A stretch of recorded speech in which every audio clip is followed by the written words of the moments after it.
গোটা সড়ক জুড়ে গর্ত, আর সেই গর্তের মধ্যে জল জমে খানাখন্দের চেহারা নিয়েছে গোটা জাতীয় সড়ক জুড়ে থাকা সেই গর্তে টোটো উল্টে জখম হলো এক অন্তঃসত্ত্বা সহ 5 জন।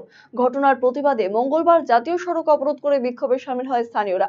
ঘটনায় উত্তেজনা মালদার চাঁচলের খেজুরিয়া মোড়ে। অভিযোগ, দীর্ঘদিন ধরে জাতীয় সড়কে গর্ত তৈরি হয়ে জল জমে রয়েছে, প্রায়শই ঘটছে দুর্ঘটনা। রাস্তা সংস্কার করে গর্ত ভরাটের দাবি জানিয়েছেন এলাকাবাসীরা। এদিন বিক্ষোভের জেরে আটকে পড়ে সমস্ত যানবাহন, পরে পুলিশ এসে পরিস্থিতি নিয়ন্ত্রণে আনে।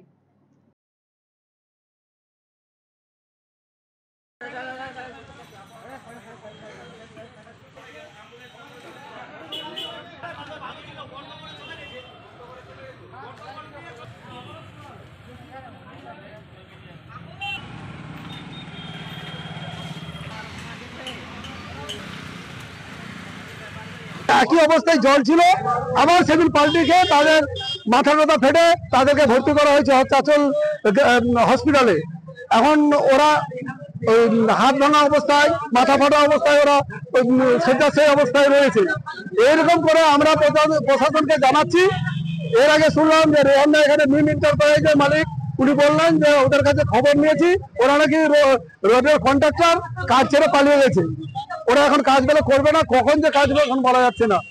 যার জন্য আমরা বাধ্য হলাম আজকে আমরা পথ অবরোধ করার জন্য। এখানে একটা টোটো এদিক দিয়ে চলে যাচ্ছে, ডেলি একটা করে টোটো এখানে পাল্টি হয়।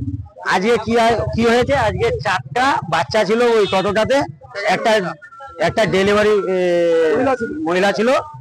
ডেলিভারি মহিলাটা মানে পেট ব্যথা চালু হয়ে গেছে পাল্টি হওয়ার দরুনে ওকে সত্যজিৎ স্যারের কাছে ওখানে ভর্তি করা হয়েছে। কারো মাথায় বাচ্চাগুলোর মাথায় আব হয়ে গেছে, আঘাত লেগে একটা বাচ্চার মাথা ফেটে গেছে।